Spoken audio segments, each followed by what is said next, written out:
Já, ég ætla að tala súrnun sjávar og það er nú sagt að maður getur ekki, maður þarf að þekkja það sem maður vill vernda. Það er að segja, ef við þekkjum ekki eitthvað, ef við þekkjum ekki umhverfi sjávar, þá vantar oft viljan til að vernda það. Og þetta er eins og í gamla daga, það var náttúrulega öllu hendi sjóinn og lengi tekur sjórinn við og allt það. En núna er svo heppin að við erum fann að geta séð hvað er þarna niðri og þessi mynd er til dæmis bara rétt sér á Íslandi. Þetta er ægistrekka, svona skeljar sem eru svona stórar og kóralrif. Og það eru margir sem vita ekki en við erum með kóralrif í Ísland og þetta er líklega einn stærstu kóralrif í Evrópu. Við bara vitum ekki alveg hversu stór þau eru ennþá af því að það er eftir að rannsaka svo mikið. Því miður voru þessi kóralar miklu víðar áður en að skip fóru að draga veiðarfæri yfir þau og það voru svona Þjóðverjar sem byrjaði því upprunalega ef þið viljið verið fíldi þá og svo kom Bretar og svo náttúrulega sá við bara þetta sjálf líka. En það er fullt eftir og margt sem við viljum áfram vernda og mikilvægt að muna hversu ótrúlegt og dýrmætt þetta lífríki er sem við höfum við Ísland og sérstaklega fyrir þjóðarbúið þótt að loðnan sé nú aðeins farin að stríða okkur. En ég ætla að tala súrnun sjávar og fyrst vil ég vera með svona inngang inn í hvað það er og svo ætla ég að segja ykkur já, eins og finnur staði hvað er á döfinni og svona almennt svona sértæk áhrif á ýmsar lífverur til gamans.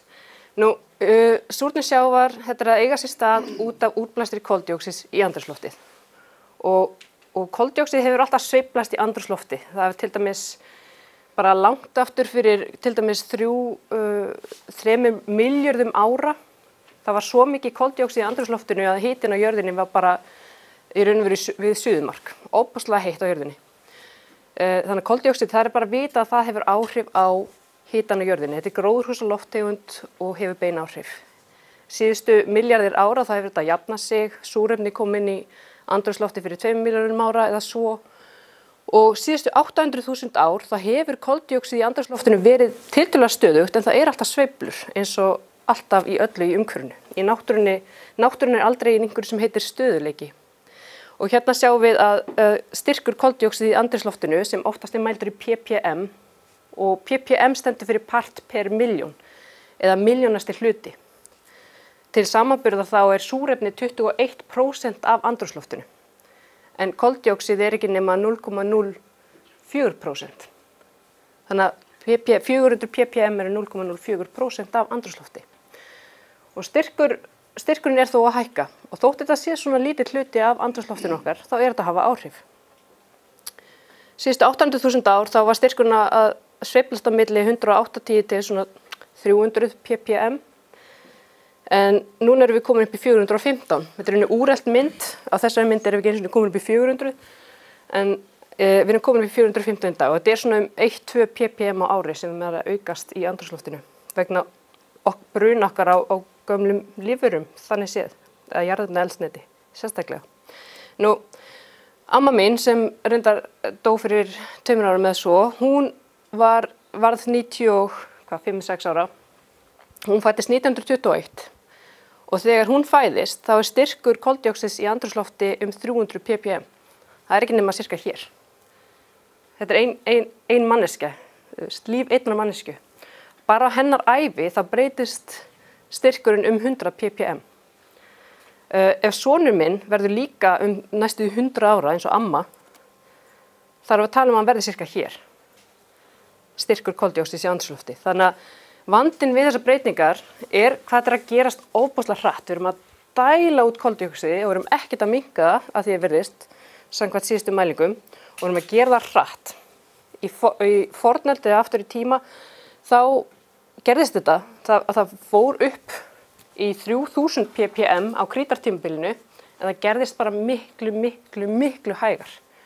Og þegar það gerist hægar þá hefur lífríkið tíma til að breytast með tilliti til þessara breytinga og að umhverfið sjálft getur svona meira tekið við því án þess að allt fari í kerfi, má segja. Nú, súrnun sjávar, hvað er það? Við vitum bara mjög vel að súrnun sjávar er að eiga sér stað og að það er að gerast vegna upptöku sjávar á koldíoxíði.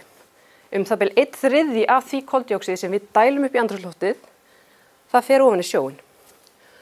Og afleiðingin er að pH sjávar að lækka eða sýrustig. Sjórinn verður reyndar aldrei súr. Þetta oft misskilningur í fjölmiðlum að sjórinn súr. Hann verður aldrei súr. Hann alltaf yfir pH 7 en hann að súrna þar sé að sýrustig að lækka. Og við förum betur þetta eftir. Og svo önnur afleiðing sem ekki góð fyrir lífríkið að það að kalkmettun í sjó að lækka. Þannig að við erum með tvær breytingar sem eiga sér stað vegna súrnunar sjávar sem hafa áhrif á lífríkið.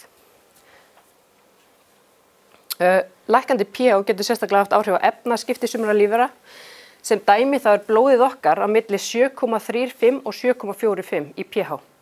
Ef það fer út fyrir þessi mörk, þetta 0,1 stig, ef það fer út fyrir það, þá erum við eiginlega bara dauð. Þannig að lífverur sjávar eru búin að vera að upplifa ákveðið pH í mörg ár, milljónir ára, og allt í einu erum við að breyta því. Þannig að þetta getur haft áhrif á efnaskipti lífvera, lyktarskyn og þroskun. Kalkmettun, lækkandi kalkmettun, það sérstakt vandamál fyrir lífríki sem myndar kalk og það ótrúlega mikið af lífríki í hafinu sem myndar kalk, eins og ég fer aftur í á eftir.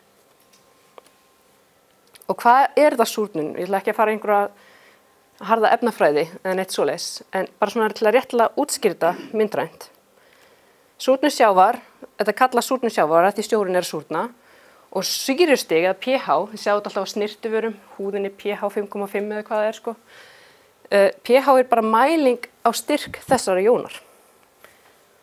Og styrkur þessara jónar að fara upp út af því að þegar sjórinn tekur við CO2 og leysist upp, þá eykst styrkurinn á þessu og þar með lækkar pH-ið. Því þetta mínuslógaritmi, þá eykst styrkurinn og pH-ið lækkar.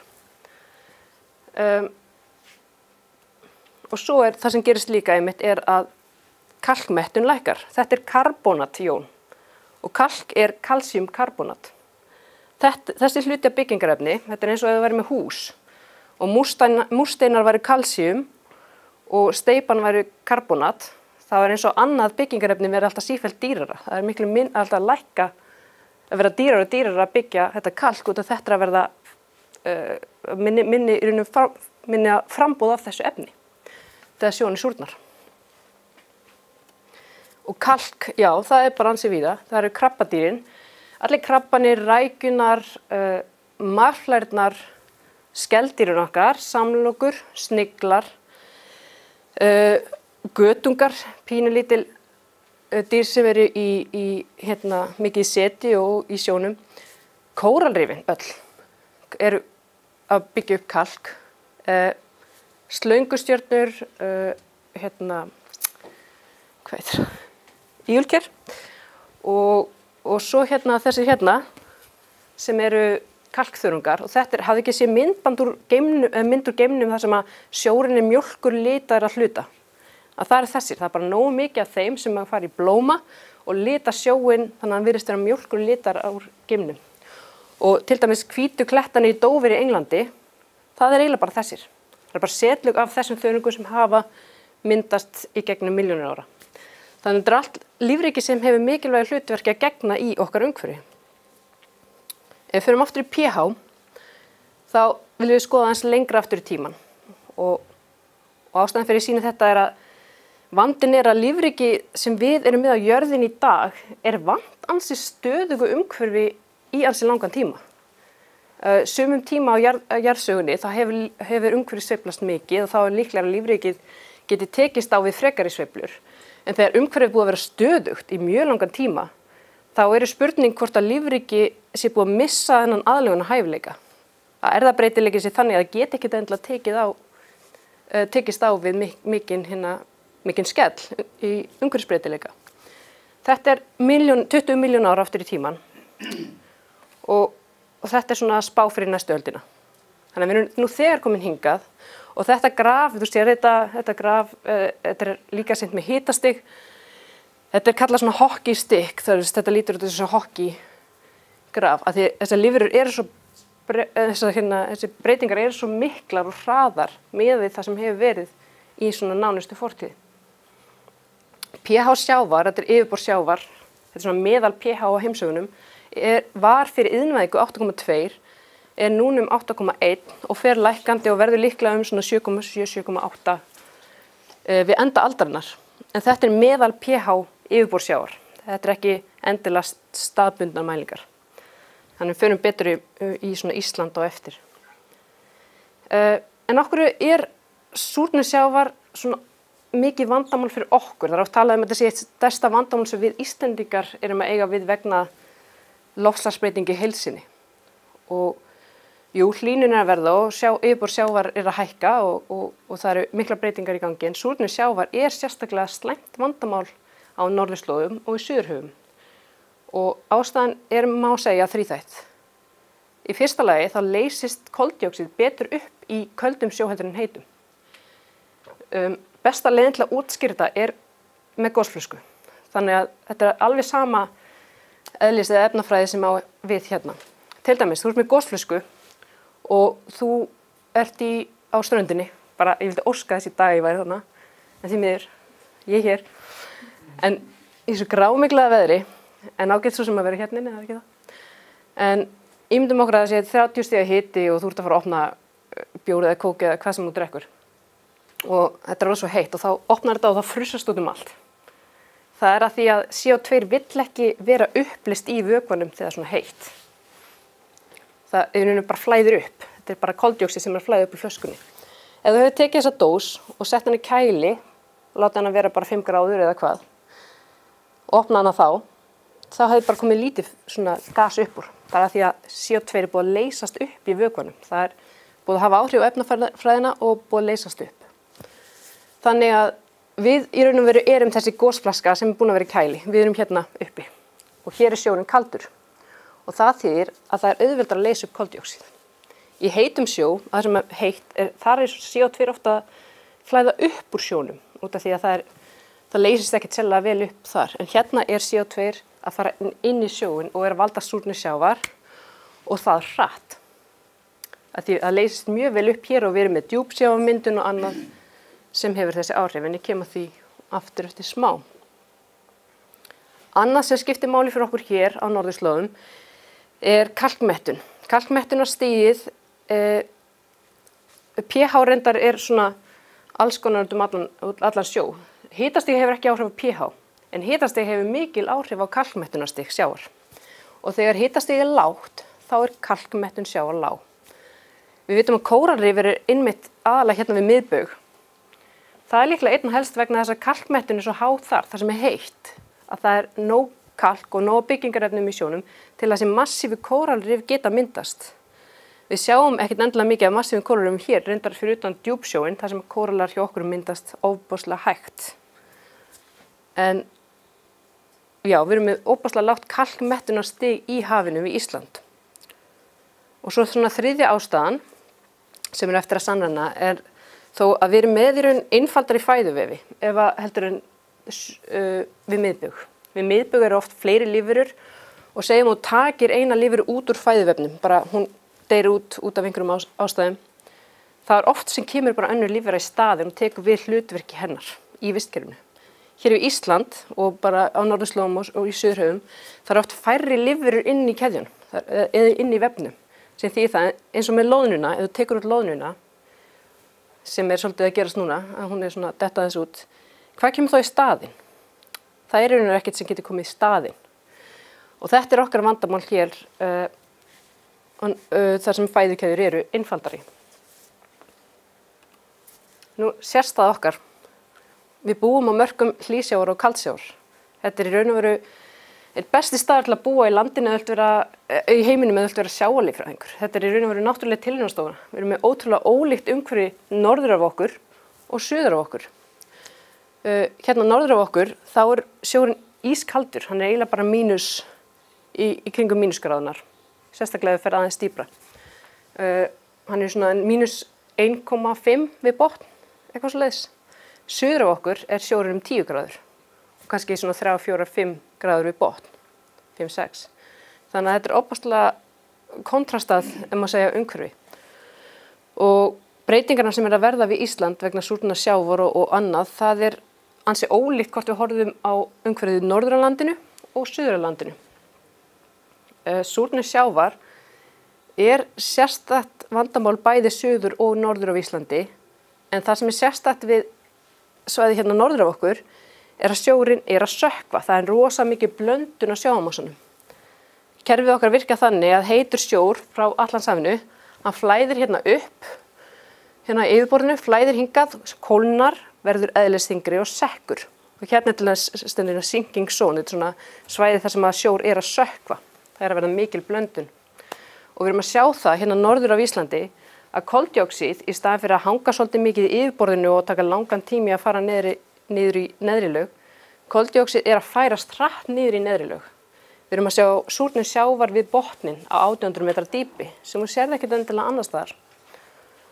Þannig að þetta er mjög sérstakt svæði. Þess vegna hef ég oft skoðað sérstaklega stöðuna mælistöð sem við erum með norður af Íslandi.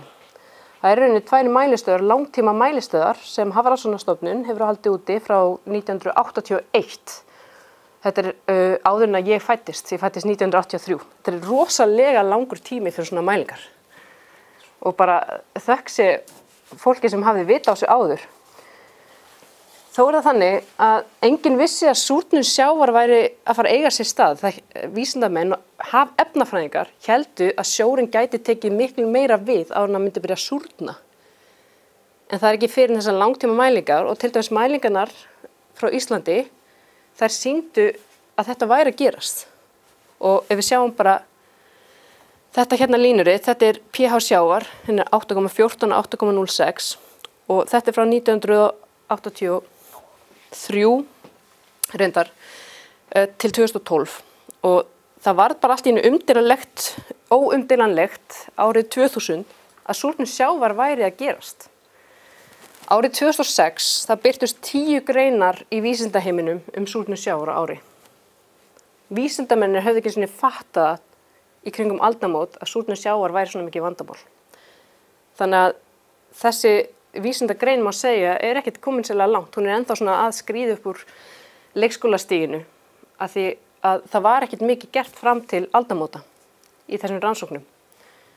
En þessar mælingar og meðal annars þessar mikilvægu mælistöðvar sem við erum með hér við land sýndu það glöggt að þetta er vandamál, þetta er að gerast og það er ekkert hægt að deila það. Það er bara, fólk getur alveg sleppt því að vera eitthvað að rífast það. Þetta er bara mjög augljóst. Og augljósara hér en annars staðar því hérna er kaldur sjórinn, hann er bara taka við. Það er ekki mikið af sjávarmössum sem er að valda breytileika. Hérna til dæmis suður við land, það eru svona sjávarmassa stórir að færast til fram og tilbaka, aðeins flóknari mynd sem verður þá. En langtíma mælingar er samt að sýna alltaf þessi að pH er að lækka. En þetta er alveg óumdeilanlegt og það sem er að gerast hérna fyrir norðan er, eins og ég sagði, að sjórinn er að súrna ekki bara í yfirborðinu, heldur líka við botn. Ég kem aðeins að því eftir. Hitastig sjáðu hækkar líka, en þetta er miklu flóknari mynd og það eru aðrir þættir sem hafa áhrif að hita. En sýrustig stjórnast nánast bara af CO2. Er þetta meðaltöl eða er þetta við botn eða upp? Nei, þetta er yfirborð. Þetta er bæði yfirborð. Já. Þetta er hérna við yfirbúrsjávar. Því að það var ekki byrjað reyndar að taka við botn fyrir 1994, koldíoxíð eða karbónatkerfið. Þannig að ég sýni þá bara yfirborð í staðinn. Þetta hitast í sjávar? Já, þetta er hitast bara á nákvæmlega þessari stöð. Þessi stöð er ein af 5 elstu langtíma mælistöðum í heiminum. Það er ein hér, það er ein hér og svo eru 3 svolítið sunnan við okkur. Er þetta við Jan Mayen? Nei, það er enginn þar, það hefur ekki verið ekki langtíma sko. Það gæti verið búið að stofna eitthvað frekar nýlega, en þessar 5 elstu við erum bara svo heppin að efnafræðingar í Suður Kóreu og víðar, þeir vildu fara að skilja betur bara flæði CO2 milli andrúmslofts og sjávar. Það var raun og veru ekki spurningin í sjórinn að súrna, það var bara hvernig virkar kerfið. Þess vegna byrjuðu þeir þessar langtíma mælistöðvar og það var fyrir þessar sakir sem að við komumst í raun og veru að því hvað var að gerast. En rannsóknarspurningin var upphaflega í raun önnur. Aftur eins og ég var að segja áðan, það var pH sjávar, þetta er það, í kringum svona fyrir iðnvæðingu 1850 og við sjáum það að það er ekkert endilega, stjórnast ekkert endilega hitastigi, það er svona breytilegt eftir svæðum. Þetta svæði hér er mjög merkilegt, þetta er í raun og veru vesturströnd Bandaríkjanna og Ameríku og það er djúpsjór að koma og flæða upp og djúpsjórinn, það er svo mikið rotnun búin að eiga sér stað þar að hann er fullur af CO2, svona náttúrulega, og til dæmis súr, eða þess súrari. Og skalinn hérna er frá 8,3 til 7,7 og 7,1. Þannig að þetta er svona eins og þetta talið hafa verið í kringum 1850. Og ef við skoðum hvernig þetta er að breytast til ársins 2001, þá sjáum við þetta að verða svona gulara. Sjórinn er að súrna og það er sérstaklega mikið hættumerki hérna á norður hluta jarðarinnar og suður hluta, af því sjórinn er að taka við svo miklu hér. Það er svo mikið CO2 sem getur blandast við. Þannig að þótt að pH hafi verið nokkuð lítið breytilegt eftir jarðkúlunni áður, þá eru þessi svæði sérstaklega mikið að súrna og svo er það þessi svæði þar sem sjór flæðir úr djúpinu sem eru í miklum áhættuhóp. Mettun aragoníts. Aragonít er tegund af kalki og til dæmis tegund sem kóralar mynda gjarnan og samlokur og skeljar og bara til þess að taka eitthvað dæmi á tekið aragonít. Önnur tegund heitir kalsít og þetta er svona bæði kalkgerðir en mismunandi kristalgerð. En þið sjáu það að mettunarstig kalks, það fer rosalega eftir hitastig í sjávar. Þið sjáu það er bara náttúrulega lágt mettunarstig langt í norðurhöfum og suðurhöfum líka. En mettunarstig sjávar er miklu hærra hérna við miðbaug.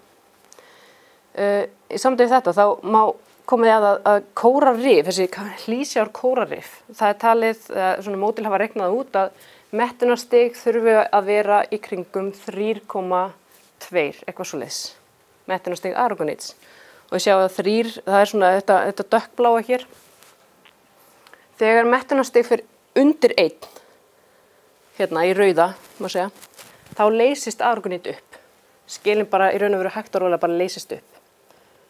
Og við sjáum það að fyrir iðnvæðingu þá eru svæði hérna sem eru mjög óhentug fyrir kalkmyndandi lífríki. Það er hérna ætti aragonít til dæmis að hafa leyst upp áður fyrr og erfiðara fyrir kalkmyndandi lífríki að lifa af á þessum svæðum, þótt að sumar tegundir séu aðlagar að því að vissu leyti. Ertu að tala núna 1850 þessi mynd? Já, þetta er 1850 fyrir ekki. Já, þetta er svona súrt að næta Já. við Finnland og... Já, í raun og veru ekki súrt sko, að því sýrustigið til dæmis bara var svona. Já, þetta er bara, já. En hérna kalkmettunarstigið hins vegar er lágt. Þannig að já, það er náttúrulega bara á sumum svæðum og sérstaklega það sem er kalt sig, þar er kalkmettunarstigið lágt. Og aftur, þetta er ástæða fyrir að súrnun sjávar er svona mikið vandamál hér. Því miður snýr þessi jarðkringla aðeins vitlaust en við erum hérna og við sjáum að það er hérna norðan við okkur, það er lægri kalkmettun heldur en suður við okkur þar sem að sjór er heitari. Og ef við skoðum svona hvernig þetta er að breytast til ársins 2100, þá er svona blái liturinn svolítið að hverfa og þetta er að verða gular og rauðara og það sem þetta er mjög rautt, þar er leysist aragonít upp. Skeljana bara, ef það er ekki varðar með einhvers konar lagi, þá bara leysast þar hægt og rólega upp. Þetta gerist ekki hratt, þetta er ekki eins og að henda sér í sýru eða eitthvað svoleiðis. En það er alltaf verður það erfitt fyrir lífríkið að viðhalda þessu skel, hvort sem það er grindin eða innri skel eða eitthvað svoleiðis. Og við sjáum líka það, þessi dökkblá litur sem hlýsjár kórarrifin þurfa á að halda, það er mjög fá svæði sem eru hentug ennþá fyrir hlýsjár kórarrif þegar kemur að súrnun sjávar.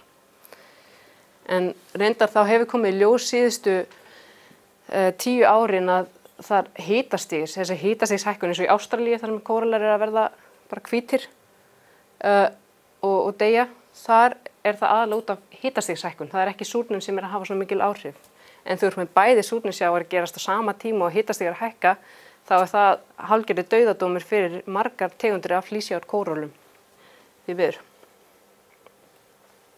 Þetta er aftur svipað bara, þetta er bara myndræn framsetning á þessu kalkmettunarstigi og þetta er aragonít og nú ætlum ég bara að spila þetta svona mynd sem að keyrir, þetta er frá 2006 til 2100 og þetta er 2030, 2040 og 2050, 60 og 70, 80 og 100. Þannig að það sem er að gerast er að þessi svæði sem eru ofboðslega óhendur, þar sem kalkgerðin, aragonít, leysist upp, þau eru að stækka og þau eru alltaf að færast hérna í Ísland og þau eru alltaf að færast nær Íslandi. Þannig að samkvæmt þessu módeli sem að þetta módel var búið til árið 2005 og mælingar síðan þá hafi raun og veru bara staðfest að þetta módel satt, þetta að gerast eins og módeli spáði fyrir. Og þetta bendir til þess að norður af Íslandi það verði nánast allur sjórinn bara frá botni til yfirborðssjávar, þar mun aragonít skeljar leysast upp og við erum að tala um samlokur, sniglar mynda þetta sérstaklega.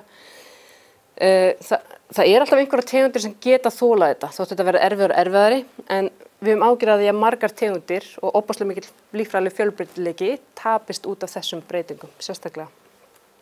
Bara svona réttlega að koma inn í, þá það þannig að þrýstingur hefur líka áhrif á kalkmettun. Munið eftir flöskunni, því meiri þrýstingur sem á flöskunni, því meira CO2 hægt að leysa upp í henni líka. Það um leiður losi þrýstingin, þá fer alltaf CO2 upp. Alveg svo djúpt í sjónum með mikil þrýstingur, það mikið CO2 sem getur leyst upp í vökunum og þar ákveðnu dýpi þá leysist aragonít og allt kalk leysist upp á ákveðnu dýpi í sjónum. Þau eru með kalkskil, þá minnkar alltaf kalkmettunin eftir dýpi og ákveðnu dýpi, það getur verið kannski 7000 metra dýpi sumstaðar, en á 1800 metra dýpi 1700 metra dýpi hinnan norðurum við okkur, þá leysist aragonít upp. Þessi svæði, bara síðan mælingar hófust, hafa verið að stækka og þetta ansi margir fótboltavellir sem við erum að tala um á hverju ári sem að þetta svæði þar sem að aragonít leysist upp, sem það stækkar. Og þessi spá, ég var svona að leika mér að bara myndrænt, ef þetta heldur áfram á sama hraða, hvernig verður þetta árið 2100, þá spáði ég fyrir þetta, en svo komu nýjustu módel, miklu betri módel, sem sýndu að það verður líklega bara alveg upp í yfirborði sem að aragonít mun leysast upp árið 2100. Þannig að þetta var ofboðslega varlega áætlað hjá mér. Eins og vísindin vilja vera. Þeir þora aldrei að segja neitt þessi vísindamenn og svo allt í einu allt komið til fjandans og þá fólk orðið aðeins harðorðara, eins og maður sér í nýjustu IPCC skýrslunum, þá svona orðalagið búið að breytast hansi mikið og orðið svona harðara. En má ég spyrja, þetta gerst áður í jarðsögunni? Þetta sem við erum að horfa núna, sérst súrnir sjávar og þetta. Já og nei, það hefur gerst að einhverju marki, en aldrei svona hratt. Þetta líklega 10 sinnum hraðar að minnstakosti heldur en hefur gerst áður. Þegar þessi miklu útdauðar urðu fyrir 56 milljónum árum og svo aftur fyrir 256 milljónum árum, þá súrnaði sjórinn aðeins og þótt það sé erfitt að meta með bara svona jarðfræðilegum aðferðum, þá talið að sjórinn hafi súrnað aðeins og hlýnaði líka. En þá gerðist þetta samt miklu hægar. Þetta var alveg yfir milljónir ára sem að CO2 jókst í andrúmslofti og nú erum við að gera þetta bara nokkrum kynslóðum. Þannig að já, þetta hefur gerst áður því miður miklu hægar með hvað afleiðingarna voru slæmar þá. En bara svona nokkuð dæmi stöðu þekkingar. Nú þorskur, að vilja vita hvað með þorskinn. Það skiptir náttúrulega mestu máli fyrir okkur Íslendinga. Það hafa erlendis hér á landi. Þá nú ennþá þannig að ég held ég eini líffræðingur ég veit að ég eini líffræðingur sem eitthvað að skoða þetta hér við land og svo erum við með cirka 2 efnafræðinga, 3. Þannig að það er ekki mikið búið að gera hér við land, ég veit bara að segja eins og En ef við skoðum bara rannsóknir erlendis, þá vitum við það að tilraunir á þorskum hafa sýnt að það eru lirfunar, þessi alveg svo unga börnin okkar eru oft viðkvæmari fyrir alls konar umhverfisbreytingum, þá það lirfunar hjá dýrunum sem eru svona flöskuhálsin. Ef að lirfunar komist ekki af, þá náttúrulega verður ekki til fullorðna einstaklingar. Ef þú tekur fullorðnan fisk og setur bara hendur í kar með fullt af CO2, bara alveg fánulega miklu, þá oft lifa þeir bara ágætlega. Þeir geta svona aðlaga sig að umhverfisbreytingunum, en lirfustigin eru viðkvæmari. Rannsóknir hafa sýnt fram á aukna dánatíðni hjá þorsklirfum og jafnvel svona vefjaskemmdir, þetta hefur áhrif á lifur og annað. En lítil áhrif á fullvaxta dýr.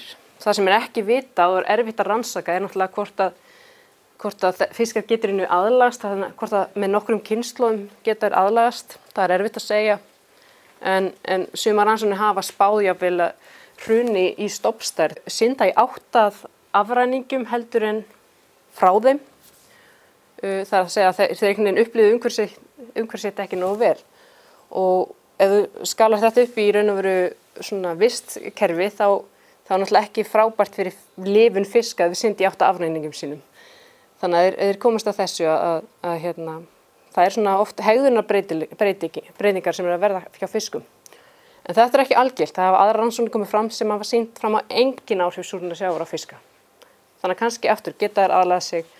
Það er mikið óþekkt hvað varðar bein áhrif á fiska þegar kemur að súrnun sjávar. Krabbadýrin. Það hafa nokkra áhugaverðir rannsóknir verið gerðar á krabbadýrum. Skemmtilegasta rannsóknin held ég að sé líka svona svipuð. Vísindamenni vissu hvað fólk hafði áhuga á og þeir prófuðu að rækta upp rækjur í súrara umhverfi og svo sjó eins og hann í dag. Og það kom í ljós, þetta grafirinn hefur sýnum það, þetta smakkast best og þetta svona, það var sérst matgæðingar fengnir til að smakka rækjuna sem voru aldrei upp í mismunandi umhverfi.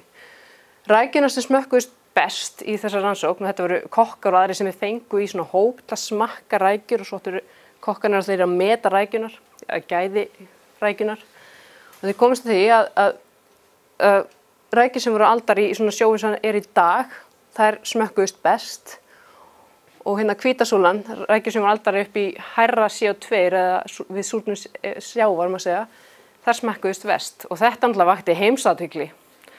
Einföld rannsókn, en einhvern veginn hafði þau áhrif að allir pólitíkur sem fóru og hafa áhuga á súrnun sjávar þannig í Svíþjóð, þar sem þetta var gert. Og þetta raun og veru Pandalis borealis, þetta okkar rækja sem við erum með hér líka. En aftur því miður virðist hitastigsbreytingar hafa mest áhrif á þessi krabbadýr og mikið eins og humrinum. Humran hefur verið að hrynja, má segja, og rækjan líka. Hún stendur ekki vel og það hefur líklega að gera með hlýnun sjávar frekar en súrnunina. En aftur, þetta ekki frábært að þetta sé svona að gerist á sama tíma. Önnur grein sem hafði óbúðslega frekar víðtækri svona dreifingu nýlega, bara núna fyrir viku eða svo. Það voru grein sem sýndi það að ákveðnir krabbalirfur eru farin að leysast upp hér við vesturströnd Ameríku. Munið, þetta svæði þar sem að sjórinn að koma upp úr djúpuna, hann súr náttúrulega og hann að súrna meira vegna súrnunar sjávar eins og við erum að valda því.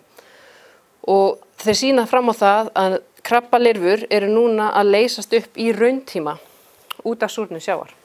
Og það sem að gerast að það ekki bara kalkið að verða einhvern veginn lélegra, heldur eru þessi alls konar skinnfæri á grindinni á kröbbum og það vantar þessi skinnfæri. Þeir eru ekki að ná að mynda þessa ytri skil nógu vel á þessum svæðum sem að sjórinn mest súr. Þannig að aftur lirfur eru viðkvæmastar og hærri dánatíðni lirfa.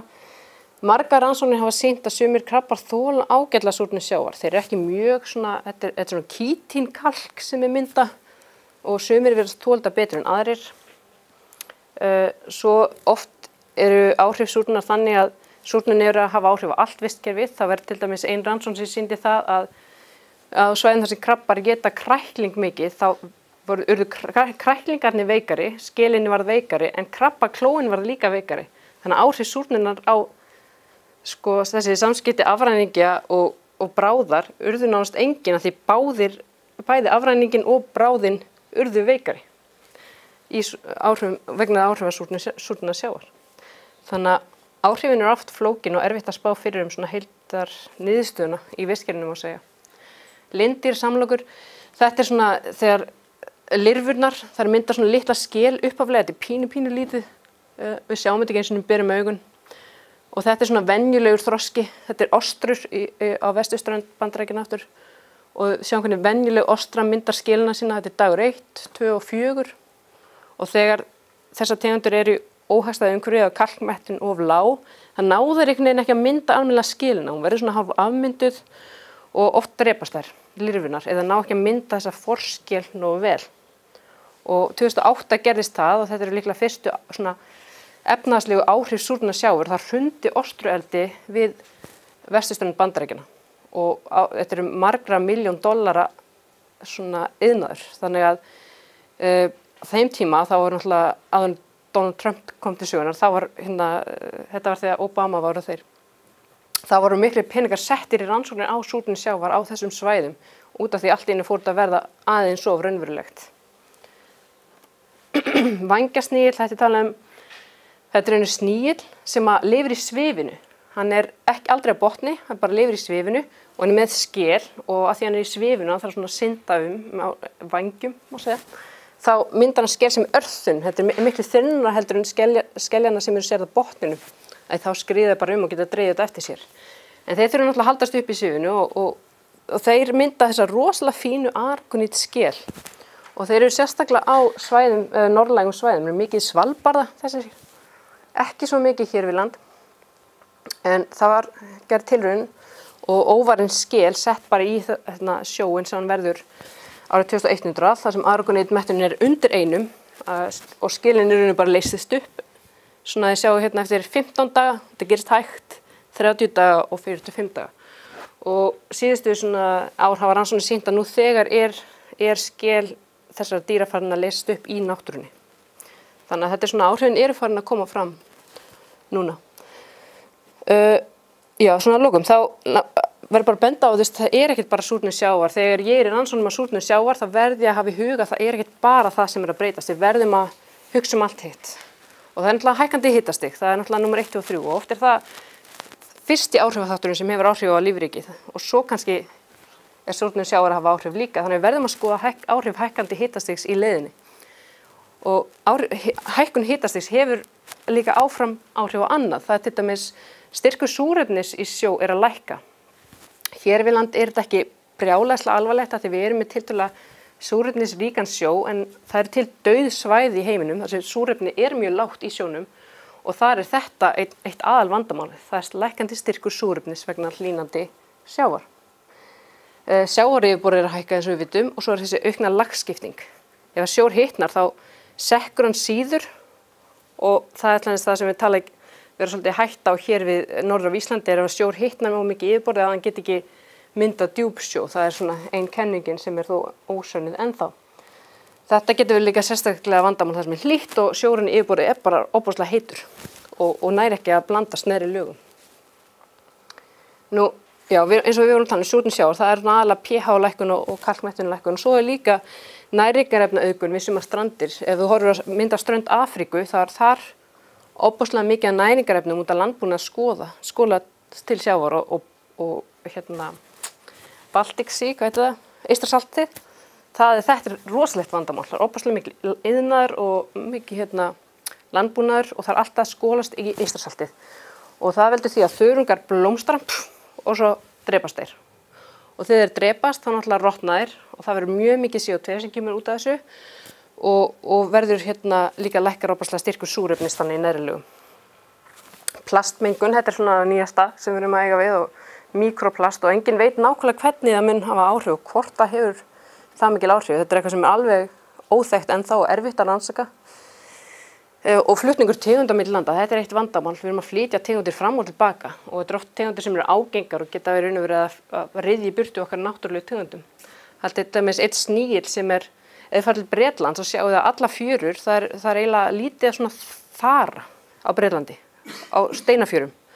Og það er út af því að það eru sniglar sem éta óbúslega mikið þar og það er hægt á að þessi sniglar komi hingað og ráðist gegn okkar þara vistkerfum á grunnsafi. Og svo náttúrulega veiðaálag og þetta er eitthvað sem við ættum að geta stjórnað svolítið sjálf og reyna, ef við getum takmarkað veiðilega og annað álag heldur en til dæmis súrnun og hlýnun, þá ættum við geta gefið vistkerfinu fleiri tól til þess að takast á við umhverfisbreytingar. Nú, næstu skref, við fengum nýlega styrk frá umhverfisráðuneytinu til að rannsaka áhrif súrnunar sjávar og í raun og veru að hefja almennilega rannsóknir á Íslandi og það sem við ætlum að byrja að gera er að kortleggja umhverfisaðstæður. Við þurfum að vita hvað er lífríkið að upplifa í dag. Við verðum að vita þetta svo við getum spáð fyrir framtíðina. Af því sjórinn er ekkert alltaf súr. Þetta línurit til dæmis sýnir aragonít mettunarstig í Breiðafirði. Þetta gæti líka verið pH og það fer upp á sumrin. Það er hátt mettunarstig á sumrin og svo lækkar á veturnar. Það er rotnunir eiga sér stað á veturnar og svo er lífríki blóma að þörungar að taka upp CO2 og dæla út súrefni á sumrin. Þannig að það er breytileiki í kerfinu yfir árið. Þannig að við viljum kortleggja þetta betur og kortleggja mismunandi aðstæður í kringum Ísland. Svo viljum við meta hvaða tegundur eru viðkvæmastar í okkar vistkerfi og hvaða tegundur sem eru mikilvægir í okkar vistkerfi, hversu viðkvæmar eru þær. Þetta eitthvað sem við erum að byrja líka. Og svo erum við að fara að hefja langtíma vöktun á viðkvæmum botndýrum. Af því ég fæ alltaf spurningana, þetta farið að hafa áhrif í Ísland? Súrnun. Við höfum ekki hugmynd það. Þetta geti verið að hafa mjög víðtæk áhrif. Við bara vitum það ekki. Og besta leiðin til að komast að því eru botndýrin sem eru sérstaklega viðkvæm og hreyfa sig ekki það mikið stað, þannig við ættum að geta vaktað þau. Svo viljum við kanna tilvist hverasvæði sjó sem getur hentað sem náttúrulega tilraunastofur og þetta svona uppáhaldsgæluverkefni mitt að því ég fæ að kafa í vinnunni. Og það eru svona, við erum með þessi hverasvæði við Ísland auðvitað og það eru hverir í sjó og þeir eru ekkert vel þekktir. En erlendis eru til hverir þar sem að CO2 flæðir beinlínis bara upp af sjáarbotni og sýrir sjóinn og veldur súrnun sjávar staðbundið. Og þessi svæði eru mikilvæg til að rannsaka svona heildræn áhrif á vistkerfið og ef við finnum svona svæði við Ísland þá getum við farið að sækja fullt af peningum í Evrópustyrki. Þannig að ég vona að við náum að gera það. En með því vil bara þakka fyrir mig í dag. Takk.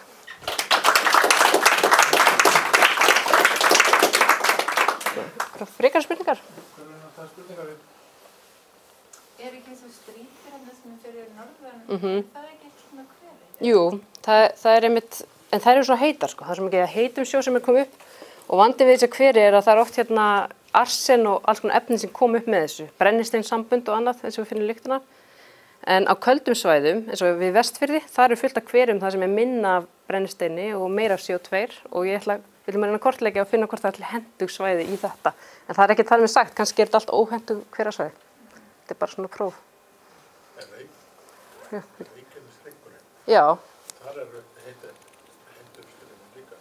Jú, ég er með í rannsóknum, ég vinn ekki við þetta núna, ég vinn við rannsóknum á Reykjaneshryggnum og þar erum við að skoða hver sem heitir Steinahólasvæðið og það er aftur, það er svona rosalega heitt svæði og mikið virkt og óheppilega djúpt fyrir svona rannsóknir en þarna eru líka mikið af brennisteinssamböndum og arsen og svona efni sem þú vilt ekki fá kannski í líffræðilega rannsóknir ef það rannsókn svo til sjávar.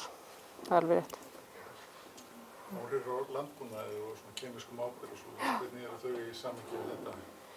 Hér við land bara eiginlega engin. Við erum svo heppin að við erum á stóru landi og frekar fá. Þannig hér við land eru áhrif á landbúnaði hverfandi. Erlendis, ef við horfum á Evrópu til dæmis, þá eru áhrif á landbúnaði nokkur. Þau geta haft mjög neikvæð áhrif á súrnun sjávar og svo getur verið með jákvæð áhrif. Það er að segja svona til að flækja þetta. Og til dæmis í Brussel og þar voru vísindamenn sem skoðu þetta þar við hérna Belgíu og þá kemur í ljós að þeir ná einhvern veginn að hjálpa þess að sjóri væri að súrari ef það ekki væri fyrir landbúnaðin og næringarefnin. Af því að þörungarnir ná að blómstra og svo mikið flæða sjávar út að þeir ná að halda uppi pH og svo rotnar ekki að staðnum, heldur flýtast þeir í burtu, þannig að þeir eru að hjálpa kerfinu frekar. Þannig að næringarefna flæði þar bara í raun og veru tiltölulega jákvætt, en það sem ekki mikið straumur og það sem að þörungarnir sem að blómstra út af næringarefnum rotnar staðnum, þar er þetta sérstaklega vandamál. Eins og við mörgum stöðum við stendur Afríku og Asíu og það er víða mjög alvarlegt. Líkönin sem þú sýndir, hvaða vöxt af CO2 miða þau við? Það er almennt miðað við svona, það er ekki business as usual, það er aðeins, það var spáin hana sem var aðeins business as usual frekar brött sko, en ég man ekki hvað hann heitir. Þetta var nú fyrstu skýrslunum, það er einu búin að endurbæta þetta núna, en ég held að CO2 hafa átt að enda í 800 ppm við enda aldarinnar 2100. Er þetta miðað við að það verði dregið úr aðeins? Já, en vöxturinn heldur 800 ppm. Þetta er, við raun og veru stefnu við þanga, það er mjög ólíklegt að við endum í minni en 800 ppm við 2100. Það verður mjög nær 1000 sko, með hvernig staðan er í dag sko, ekki nema að vera eitthvað brjálæðislega flott gert í þessum málum sko.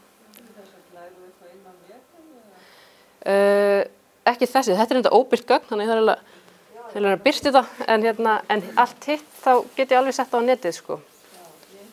Ég veit ekki hvort ég setja það. Ég bara byrst afsökunum að koma á sett, við sem þetta aðeins. Nei, ekkert mál. En sem ákvæmst á ákvæmstlegum ert þú? Já, fyrir ekki, ég sagði það ekki, ég vinn hjá Hafrannsóknastofnun. Já, til Hafrannsóknastofnun. Já, þannig að Það fá fleiri peninga.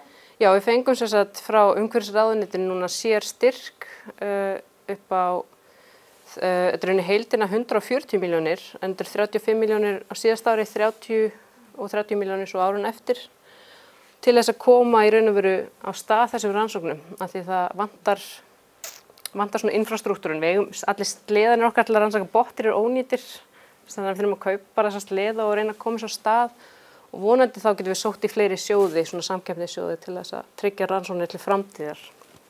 Af því það náttúrulega þarf að vera að skoða þetta hér og svolítið sorglegt að vera eini líffræðingurinn ennþá. Ég hefði nú haldið að vera komin einhver annar núna 10 árum eftir maður byrjaði í þessu sko, en það er bara landið er lítið og svona, þetta er eins og það er. Ekki norðmenn ansið framalega sem tengjast svipuðu vistkerfi og okkur? Jú, akkurat. Eins og í kringu Svalbard og... Já, og bara norðurhluta Noregs og... Jú, þeir eru... Og mikið gefið út. Já, og eiga fullt af pening. Mikið af olíusjóðum þarna sem eru notaðar í þetta og jú, við erum í öflugu samstarfi við það. Og enda eru mikið af lífeyrum sem við erum með hér, þetta er svona, við Íslendingar reynum til að finna svolítið upp hjólið alltaf sko, en við erum að reyna að passa það í okkar uppbyggingu á þessum rannsóknum að vinna þá freka með öðru sem hafa verið að vinna með þorskinn. Við erum ekki að fara að endurtaka endilega sömu tilraunir hér, heldur að vinna freka með fólki sem er líka með sama þorsk sko. Þótt að oft...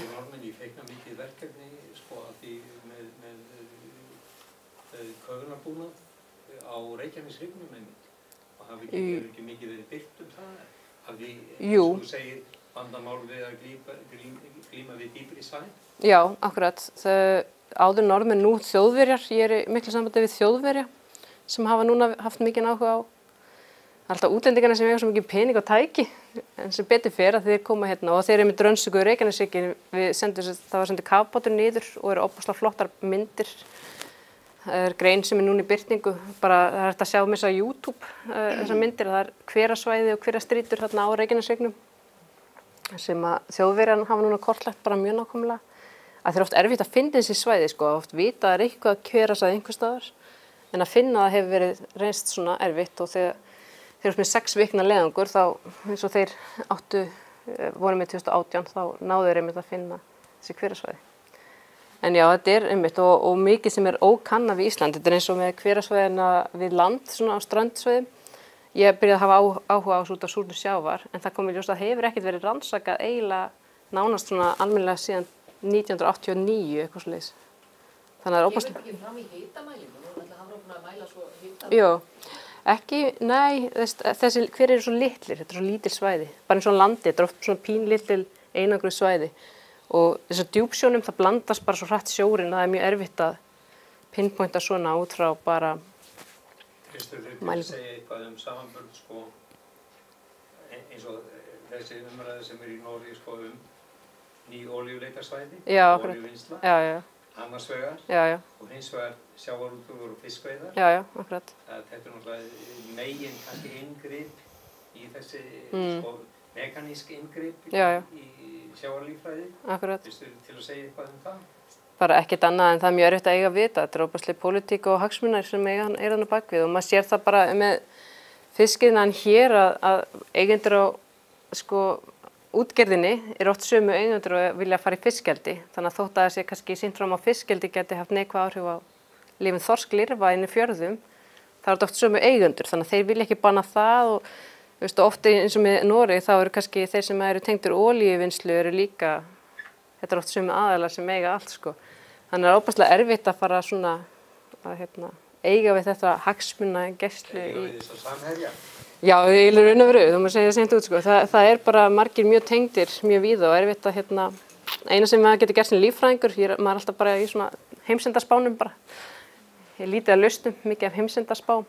En það getur maður bara reynt að upplýsa sko. Það er eina sem maður getur gert og vonað að stjórnvöld hér er náttúrulega hafa tekið svolítið við sér í þessum málum en þetta er einmitt hagsmunaaðilar er náttúrulega þeir sem við þurfum svolítið að eiga við. Nú er verið að vinna kalkþörunga á Vestfjörðum. Hefur það áhrif á, þú veist, þessa þróun ef það er verið að fjarlægja kalkþörunga úr sjónum? Nei, í raun og veru ekki. Það sem að verra er kannski fyrir þá er að það eru svona spár, kalkþörungar, þetta er svona, ég nefndi ekki að setja glæru það þetta er svo langt, en þetta eru mjög viðkvæmir. Þessi rauðu þörungar sem mynda kalk og fæðubótaefni hafkalk er einmitt úr þessum þörungum sem nefnir. Þeir eru ofboðslega viðkvæmir fyrir súrnun sjávar. Það er helst það að súrnun sjávar hafi áhrif á þá og það er spáð því að þeir munu ekki geta lifað á Íslandi árið 2300 út af súrnun sjávar. Þannig að þetta er svona oft erfitt, eigum við þá bara taka það alla upp núna eða eigum við að reyna að venda á en auðvitað eigum við að reyna að lifa þeim að njóta vafans og við viljum hefja núna rannsóknir á þeim líka, ég nefndi ekki en við erum að skoða Ísafjarðardjúpið sem svona áhugavert svæði til að rannsaka súrnun sjávar á grunnsafi. Þeir myndar bara sér vistkerfi, þessi þörungar sem þú ert að tala þetta eru svona þörungabreiður sem eru að nýta og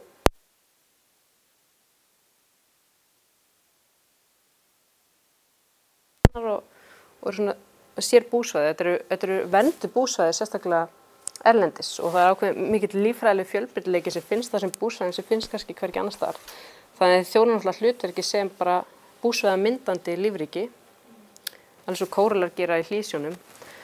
En hver áhrifin yrði ef þau myndu hverfa, það er bara ekki þekkt. Þetta er eins og með þorsklirfuna, við erum með þorskin og við vitum rosa mikið þorskin og við rannsakaðum hann í milljónar.